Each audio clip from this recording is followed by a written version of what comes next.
Latasha Doyle, hi. Your fun fact says, I was once a nanny for a Denver Broncos football player, but you can't say who. I love Yes. that. When was Yeah. this? It was 2013. Yeah, 2013. Were So you a nanny like for a while, or was this I was a just nanny. kind of, Yeah, I was a nanny for a decade. So I graduated high school in 2006, and I was a nanny until 2000 February 2016. Yeah. oh, damn. Okay. Yeah. Have a huge background in that. Yeah. Um, and I just love that that was your fun fact on your form for on your guest form, and that you're like I can't say who. No, they Although make me sign so I'm many not a football contracts. person, so I may not even know who the hell you're talking about, but I'm sure somebody listening would. Yeah, I didn't know who he was. So You're like, oh, hey, nice to meet you. And he's probably like, I'm kind of a big deal. Uh, well, that is cool. That's a fun fact. I haven't had one like that before. Welcome to the Social Sunshine Podcast. Thank you so much for doing this with me. thank you for having me. I'm excited to be here. Yeah, I'm excited about what you're sharing. As I was telling you, I haven't had anybody really in your kind of zone of genius on the show in a while. So Mm. this is cool. This is cool. I'm excited. So Yeah. first, let's start. We're going to talk about repurposing social media content, which is like one of my most favorite things to do. I'm so excited to nerd out on that with you. But first, I want you to please tell us like about you and Uncanny Content. Like, why did you start your business? When did that happen, and why? Yeah, so I was a nanny for a decade, and actually, while I was a nanny, there weren't very many nanny resources out there. So I was running into things like, my nanny kiddo's grandpa died, and I didn't know how to talk to the kid about it. I have a couple of kiddos who were on the ADHD autism scale somewhere. Right. And I didn't know how to bring that up with their parents because I had suspicions and all these things. So I was looking for resources, right? And I could not find them.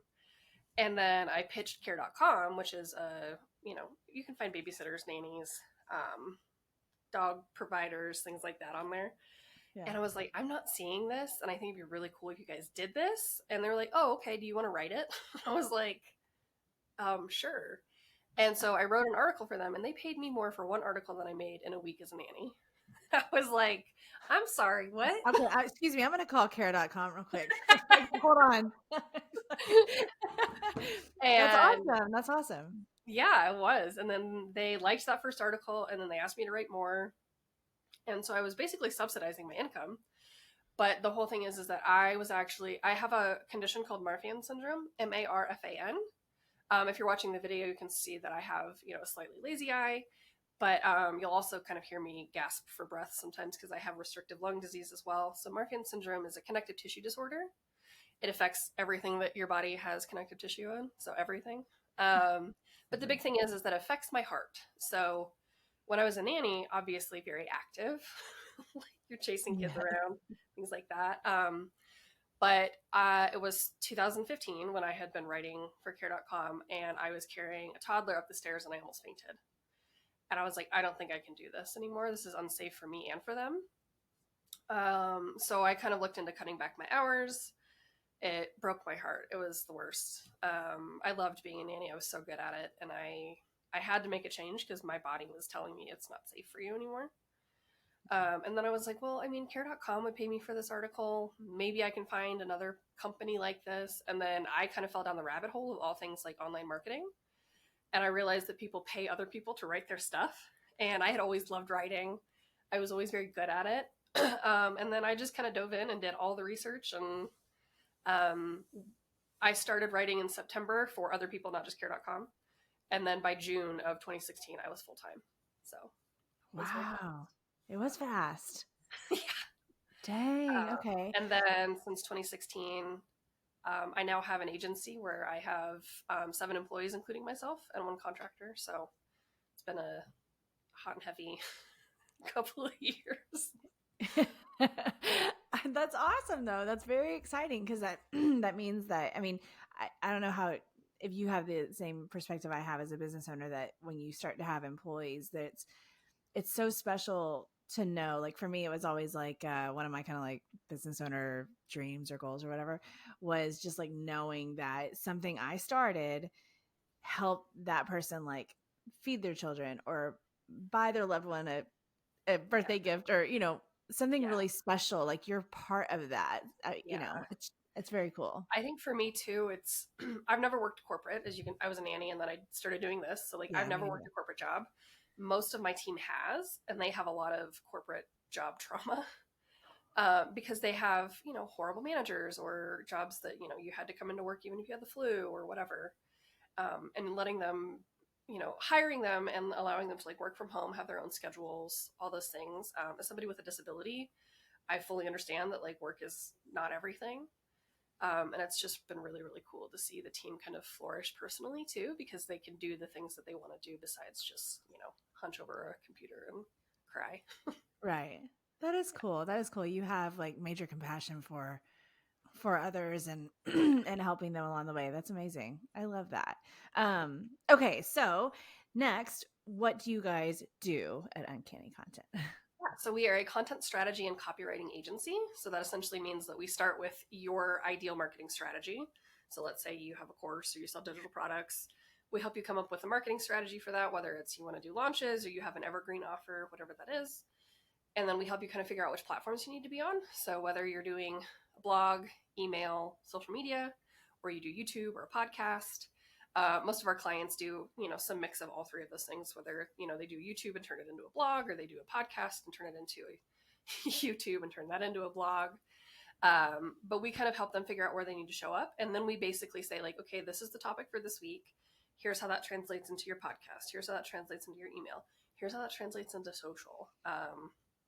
We do, we call them weekly themes so that people know what to focus on. So one of the biggest things that we find is that our clients really struggle with like, okay, I have 15 minutes right now and I know I can go do a story real quick, but like, do I just do a quick story about like what I had for breakfast? Or do I need to talk about, the product that I just launched or whatever?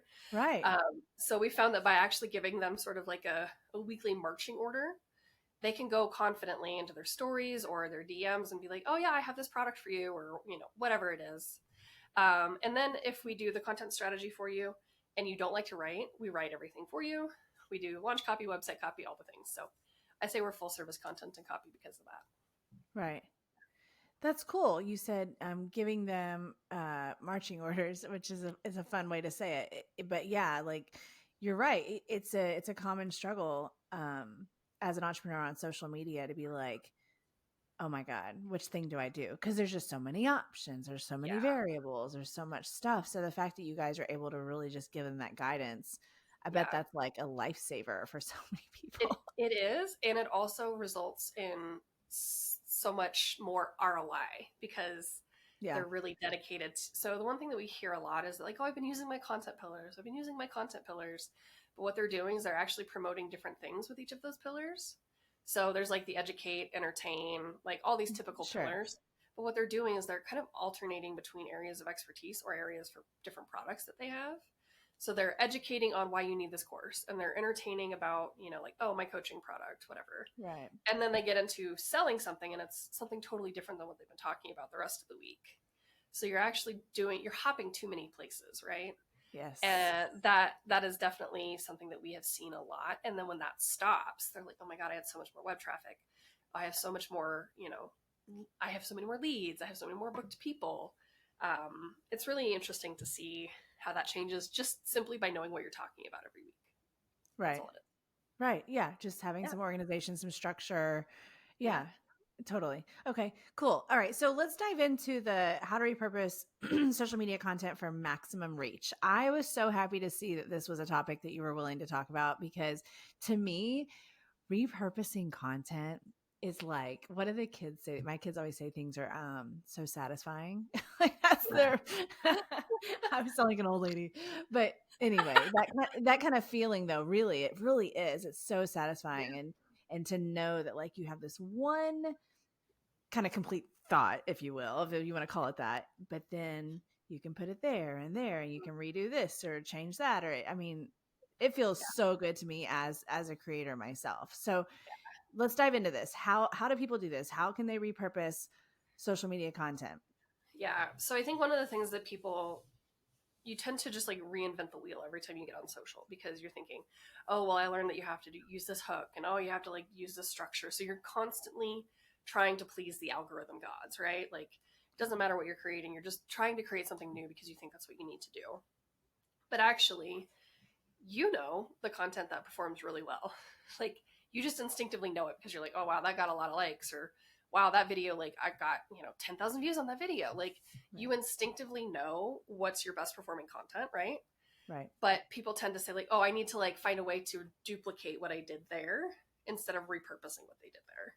So for example, we have a client who's real. She does tarot. So we have a client whose reel got a ton of reach, and she was essentially just talking about the tarot card that she pulled for the week, right? And what that tarot card meant, what it meant for your business, all the stuff, and it did really well. And so we told her, turn that into a carousel, turn that into Yeah. a static post, turn that into a story. Because what happens is not everybody consumes reels the same way, right? And then once that reel is no longer circulating through the algorithm, it doesn't get anywhere. Right. But if we know that like that kind of content did really well, let's try it in different mediums. So, she turned it into a carousel, and it's now one of her best performing carousels. Like there's a reason that core piece of content worked so well, and it's because that's what people want to see from her. Right. So yeah, just turning it into different things like that is really powerful. And it Right. also stops you from needing to come up with a new idea every 2 days. Right. Do you Yeah. think that kind of the way you were saying with like a weekly theme or something, can that be a part of someone's Yeah. workflow with their own content? Like Yeah. they know they have like this theme, they have this thing they talked about, whatever, and then you make multiple pieces of content of that same exact topic, Yeah. thought, whatever. Yeah. Yeah. So this is what I love. So I create the content strategies for our clients, and I love them. Like I just think they're the coolest things ever, because you get to come at one topic from like multiple ways. And instead of trying to be like, oh, what am I talking about today? You're like, oh, I know that I can just tell this story about. So let's say that, for us at Uncanny, I think this week we are talking about shortening your copy, like how to use fewer words to say something with more impact. And so we have a blog that's going to say, here's how to trim your copy down. Here's how to edit your, kill your darlings, so to speak. Yeah. And then we Hard have to an do. email going out about it. And Yeah. the email, I think, is super short because we were like, we killed all our darlings and go read this blog. But then we get on social, and I do have a team. So let me caveat this. I have a team. I have people who can like create multiple videos with me.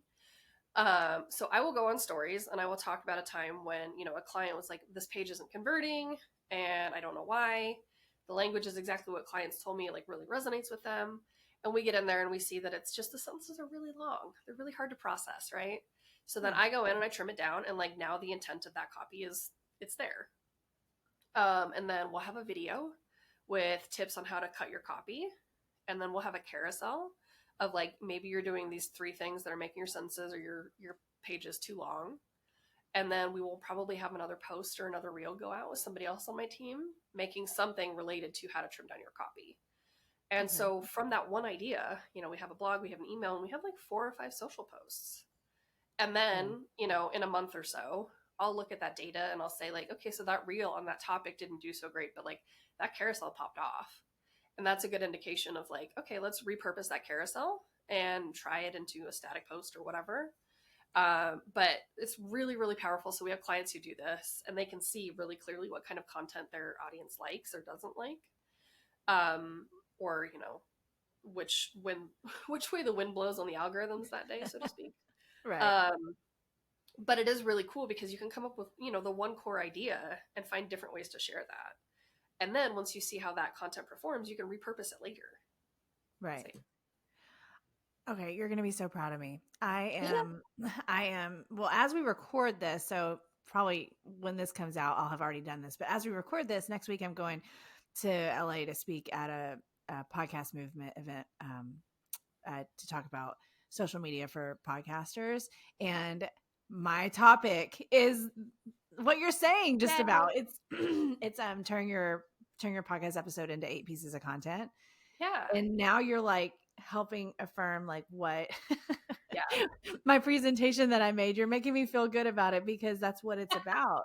And Yeah. it's true. You're right. Like I just like with that, with what I'm doing, it's like you have your podcast episode that you obviously you have to record like you and I are doing right now, but then it's like you write show notes about it, but then like we take the show notes and we use that as a blog post on the website, and then we take those show notes and we also can make a LinkedIn post, and then of course you have a video clip and all that. Yeah. So Yeah. like I nerd out on this. This is so exciting. So do I. I love it.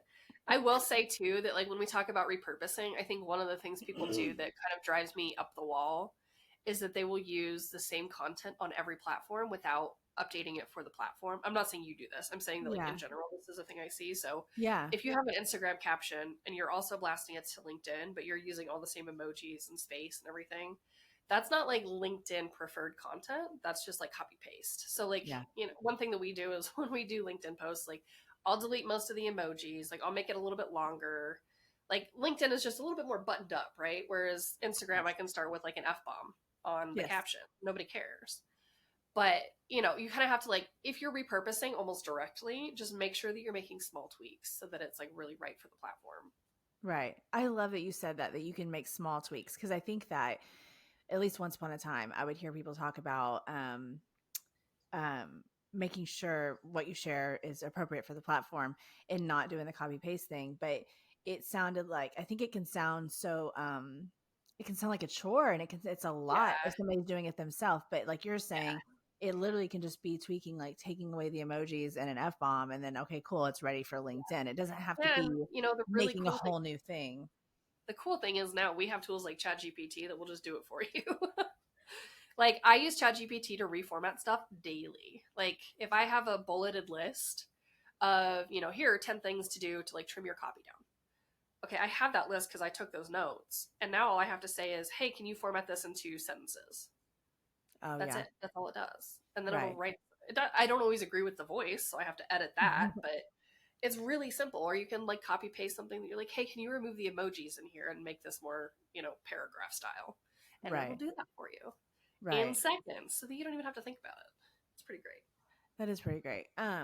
So what have you seen on, I mean, besides, I was gonna ask you, like, what have you seen, or like kind of common mistake or something in this topic for business owners, which you've already kind of mentioned, just the fact that in general we think we need to like reinvent the wheel every time we share content anywhere online, which is, I agree 100%. And it's something about like repetition. Like people think like there's something wrong with that, when actually it's the opposite in Yeah. marketing. It's actually really good to to have that. But like, is there anything else that you feel like are kind of common mistakes, or things that people, a myth, or they're misled on, that Yeah. to help them go, okay, I don't need to be afraid of doing what Latasha's telling me to do. I need Yeah. to just do it, Well, I think one of the biggest things is people always assume, like, oh, well, everybody has heard me talk about this a bajillion times. I can't say Yeah. this again.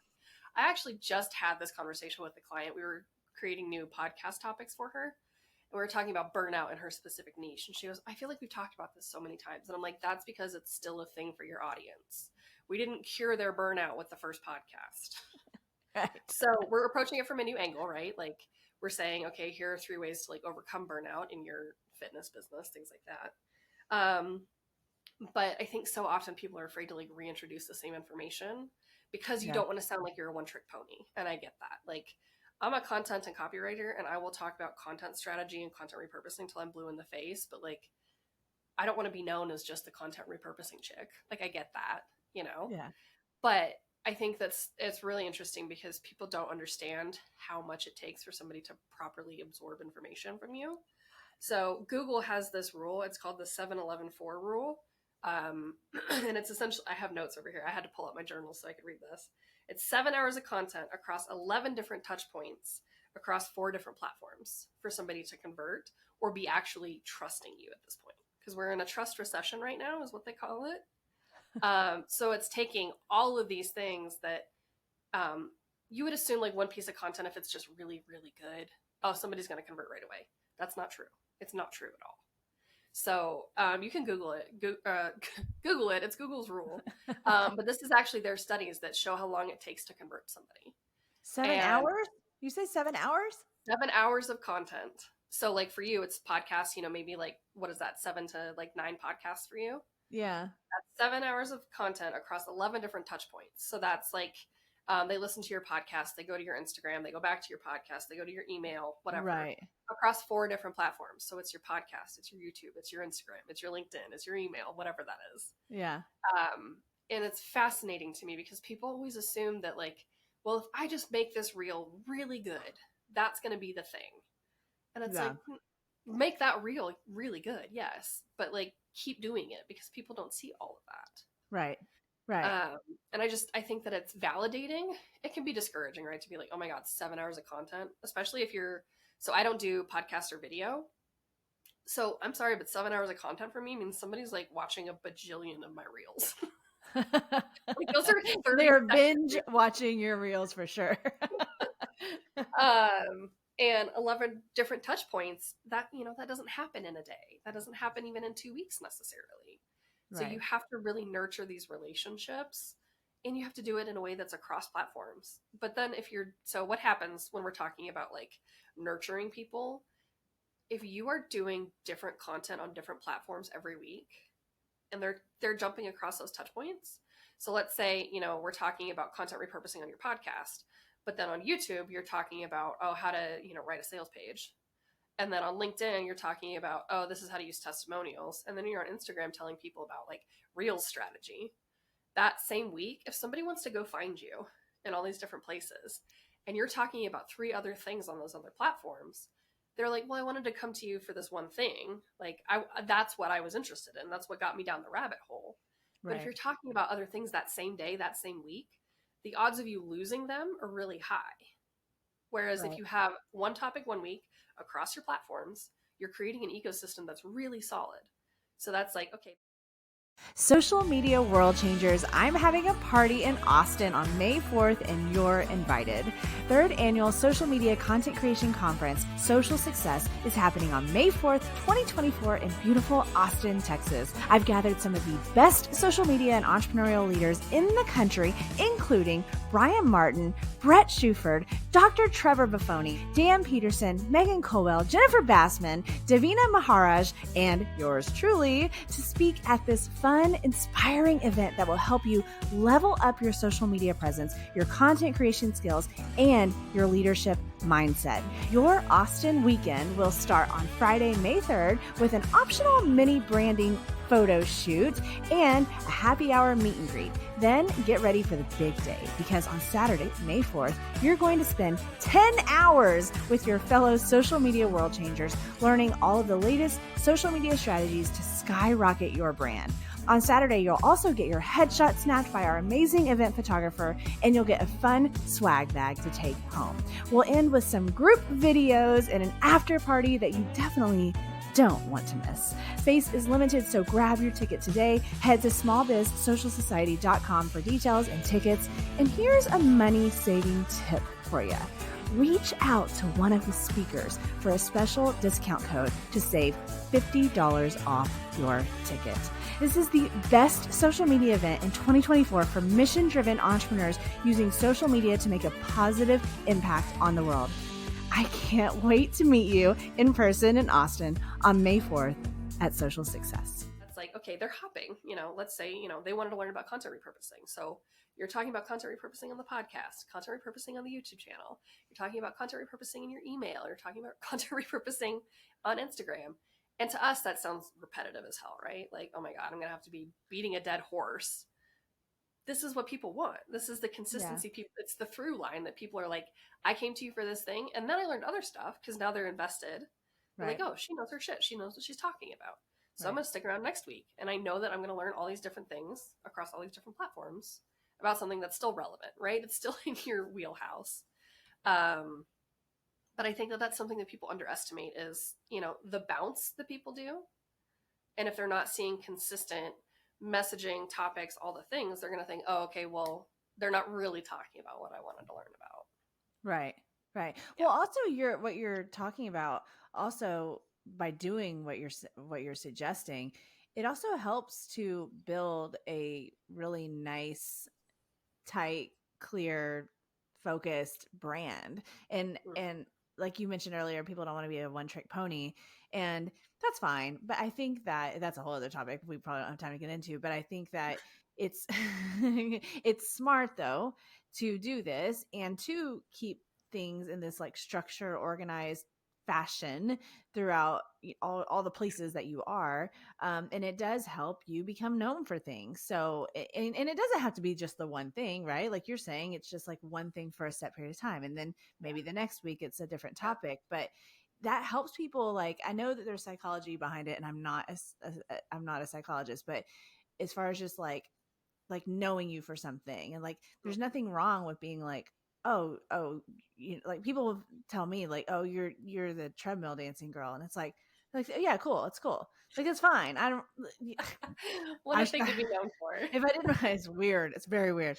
I mean, if I didn't want to be known for that, I guess I shouldn't have done this shit, you know, I don't know. And so but it's fine because that helps someone identify you in a way. So that's just Mhm. a silly example, but you know what I mean. Yeah. I just Oh yeah. think that people are afraid, like you're saying, like if I talk about this again, or if I share it here and here, and da, da, da, but that's actually a good thing. Yeah. I also think too, we all know echo chambers at this point, right? Like we feed into our algorithms. So Yes. I see a lot of people talking about content. I see a lot of people talking about launching.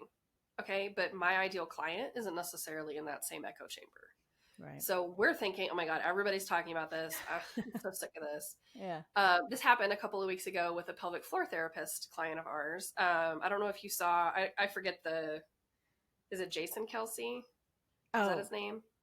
I do know He's that Travis football Kelsey's brother. person. Yes. But his wife has, I think they have like 4 kids or something. And his wife was talking about how she like basically broke her back having kids and she needed to go to pelvic floor therapy and it was the best thing she's ever done.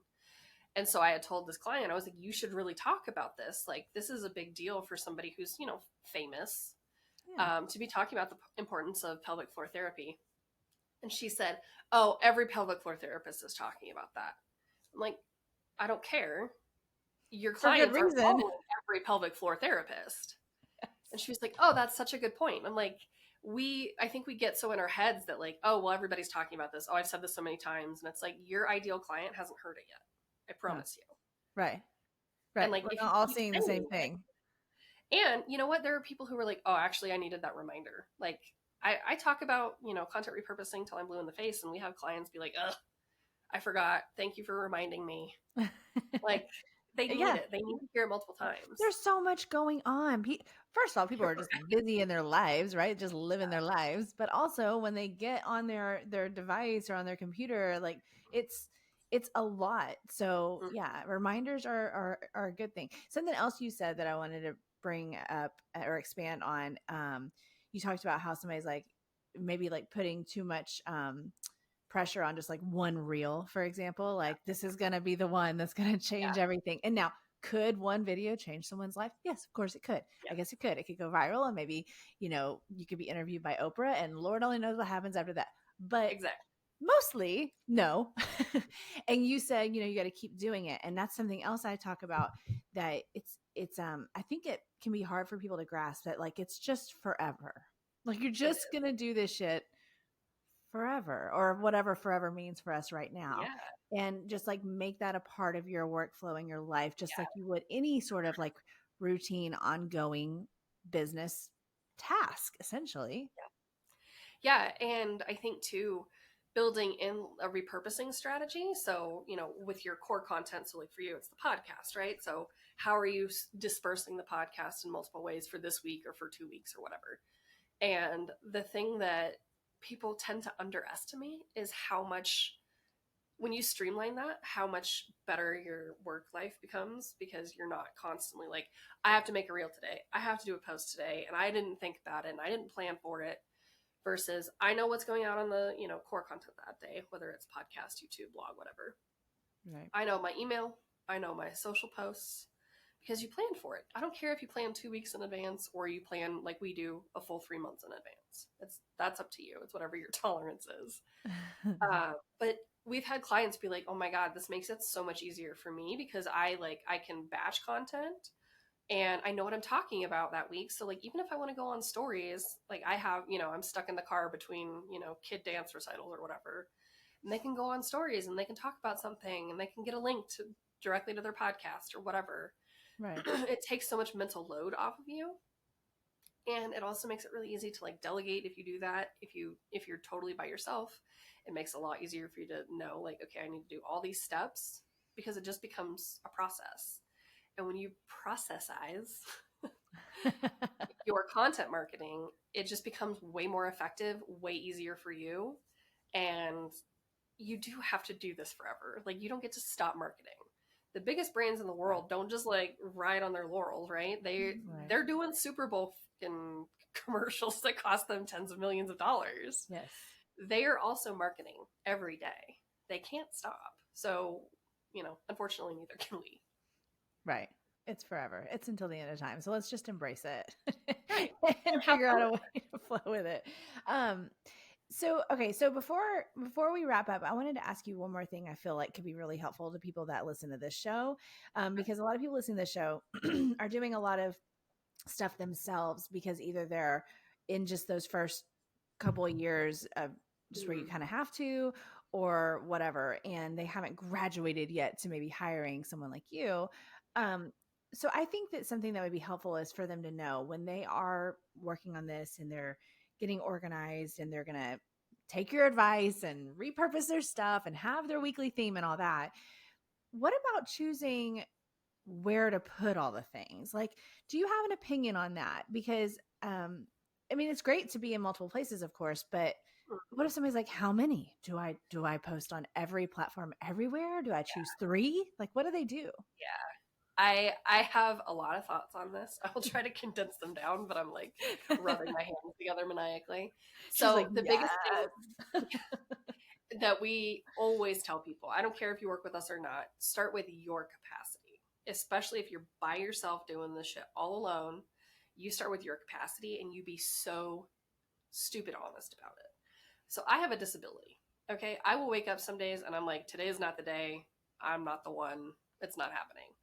So with me, I know that I've probably got 3 or 4 good days a week of like, I can be online, I can be present, I can look, semi presentable without looking like a troll.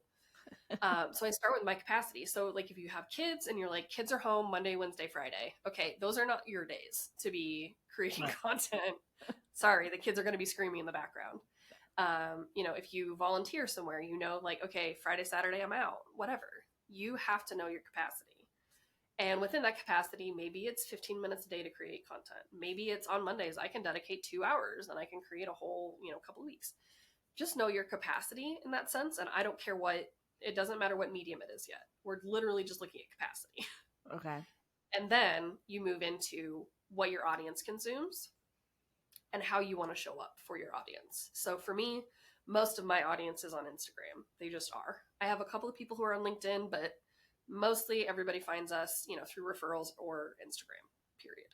Right. So I know that most of our time has to be dedicated to Instagram. Also, I believe that SEO is important, so I will do a blog every week.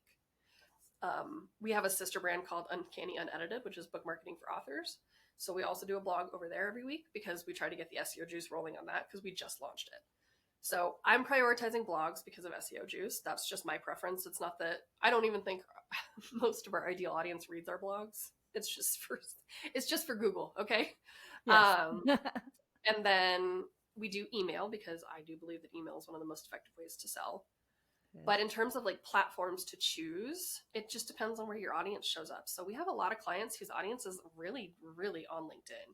Blows my mind that people are on there as much as they are because I hate it, but that's the facts. Like people use it. They do. So, They do. so like we tell our clients, like, let's prioritize like your social media over there.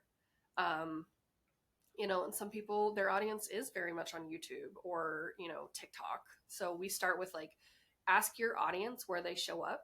And if they show up on a platform where you're like, that is not a vibe for me, I can't do it, don't do it. Okay. You don't have to be on TikTok just because like 50% of your audience says they're on TikTok. Yeah. Is it, would it be an ideal world where you could do that? Yes. But I'm not going to tell you to force yourself to do something that you actually hate. Right. People hate TikTok. They hate making video. I get it. So start with your comfort level based on where your audience shows up. So if your audience shows up on Instagram and you're still kind of iffy on video, carousels, posts, maybe stories, Sure. B-roll footage for your reels. You know, you don't even have to show your face anymore. That's the really cool thing. Right. You don't have to talk face to cam like this. You know, Right. you can be scrubbing your kitchen for all I care, and then sharing great tips on your copy, on your video. But also make sure that your audience is actually there.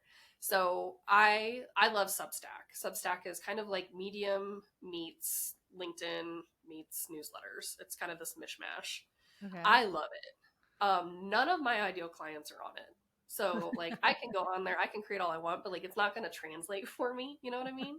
Yeah. So like that would not be a very good thing for me to like put all my, eggs into that basket Right. because my audience just isn't there. But, maybe my audience is on LinkedIn and I can translate that like, oh, I love long form content. Maybe I can translate over to LinkedIn because my audience is there. I don't Right. necessarily love it, but here we are. Right. So yeah, it starts with capacity. Second step is where your audience is. And third step is what kind of content do you want to create on that platform that you can really maintain and produce a lot of. Right. I love that you mentioned that about basically like the way I say it is like leaning into your strengths. I Yeah. like how you said that about like platforms and what feels good to you to to make and Mhm. what are you good at and what do you enjoy and stuff like that. Because if you factor that in, even though yeah, like you said, sometimes you're gonna have to share on a platform that's not as fun. Fine, Yeah. but like for the most part, if you're factoring all those things in and really doing things that you feel like you're strong at and that you enjoy more, you're going to be less likely to quit. You're going to be more consistent because it's just a more enjoyable process in general, Exactly. Yeah. And because you thought about your capacity first, you're not constantly burning the candle at both ends to create the content, right? Right. You're not like, oh my God, I have to spend an hour a day creating this LinkedIn article. No, you don't. Right. You don't have Good time for that. good It's news. You fine. don't have to. I That's the love thing, that. right? You don't have to do any, like, there are so many people out there saying you have to do a certain amount of things per day, per week, whatever. Right. Y'all don't have to do it. Yeah. Start with your capacity first, and then you can scale, right? Like, Sure. once you get it down, once you're like, hey, I posted twice a week for 2 months, I feel like I can add a day. Great. Scale from there. But start with what you can do. It doesn't matter what that is, period. Period. I love that. Perfect way to end this interview. Thank you so much for doing this with me. Tell everybody, and which we'll put it in the show notes, of course, but please, Yeah. in case somebody's listening and wants to go ahead and hop over to follow you guys, how can they find Uncanny content, follow you on social, your website, whatever the heck you want to share so everybody can Yeah. connect with you? Yeah. So you can find us on Instagram at Uncanny Content, and our website is uncannycontent.co. No M. Got it. All right. Thank you so much, Latasha, for doing this with me. I appreciate it. Thank you.